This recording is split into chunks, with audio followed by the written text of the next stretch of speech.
Einen wunderschönen guten Morgen aus Alanya. Ich bin jetzt hier gerade bei der Hafenpolizei. Da kann man wohl ein Schreiben rausholen über den Eintritt und Austritt der türkischen Staatsbürgerschaft. Den Zettel muss ich mir holen. Ich habe ja, bevor ich hier hingekommen bin nach Türkei, habe ich mir den Rentenversicherungsverlauf noch abgeholt gehabt und werde dann jetzt mit dem Rentenversicherungsverlauf und dem Eintritt und Austritt zum Steuerberater gehen.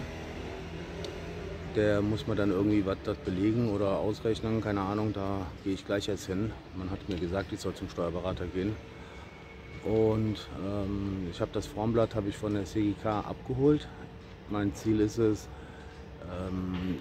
in Türkei, wo ich als türkischer Staatsbürger war und Sozialversicherungsseiten angehäuft habe, sie hier in Türkei anerkennen zu lassen.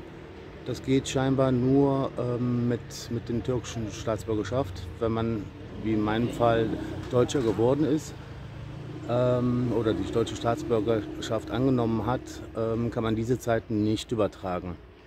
Deswegen gehe ich jetzt gleich mal da rein und hole mir erstmal diesen Beleg daraus. Sehr interessant.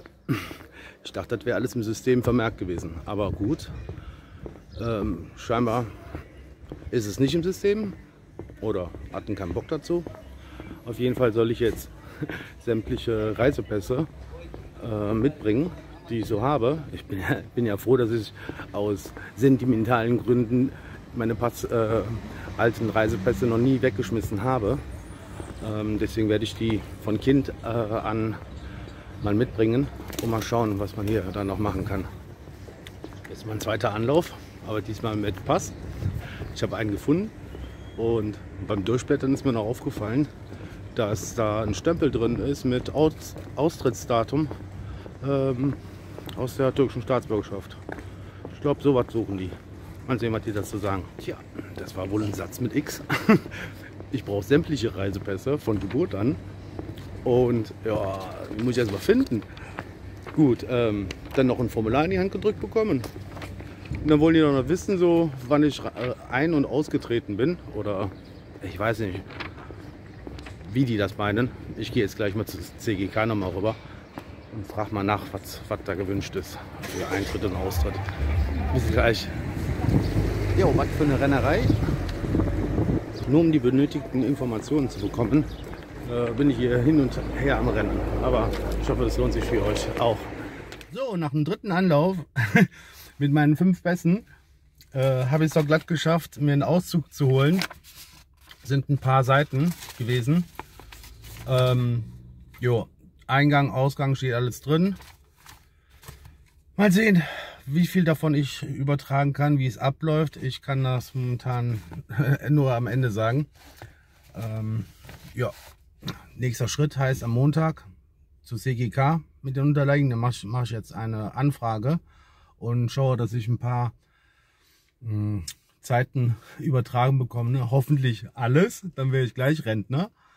Und ich habe das deutsche Sozialabkommen mir mal durchgelesen und es sind in Europa kann man das zusammenrechnen lassen, aber in Türkei wird das separat behandelt, sprich Deutschland mit 67 kriegt man seine Rentenhöhe und hier dann halt separat die Rentenhöhe.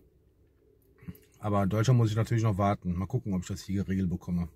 Ich freue mich schon, dass er Spitze Rentner jetzt schon zu sein. Ach ja, der Ausdruck bei der Hafenpolizei hat mich nichts gekostet. Nur ein bisschen Lauferei. So, jetzt habe ich ein umfassenderes Bild bekommen, was die türkische Rentenversicherung angeht. Ich kann leider nicht früher in Rente gehen. Das hätte ich mir gerne gewünscht. Das ist leider nicht. Was ist? Ich bin ja Unternehmer und zahle ja in die Sozialversicherung ein, in die türkische. Und leider muss ich da 9000 versicherungspflichtige Tage haben. Das ist ganz schön lange. Die Hampelei mit der Hafenpolizei war nur deshalb gewesen, dass ich wo ich dann in Deutschland gearbeitet habe als türkischer Staatsbürger. Ich habe ja irgendwann die Deutsche angenommen, aber in der türkischen Zeit als türkischer Staatsbürger habe ich auch deutsche Versicherungszeiten erworben gehabt.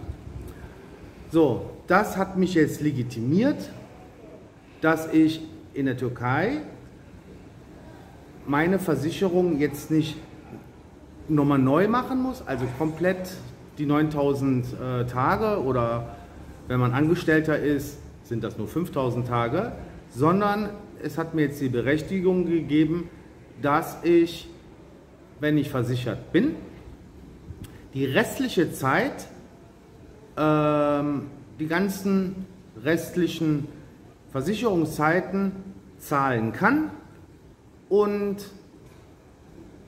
dann Rentner bin, sozusagen. Jetzt ist aber bei mir das Problem, ich bin Unternehmer und 9000 Versicherungstage zu haben, das ist eine lange Zeit, sehr lange. Man kann das verkürzen, wenn man Angestellter ist, und deshalb habe ich mir gesagt, okay, du musst Angestellter werden, und wenn man 3 Jahre lang Angestellter ist und seine sozialversicherte Angestellter ist, dann kann man die restliche Laufzeit quasi abbezahlen. So, ich habe jetzt mal kurz ausgerechnet.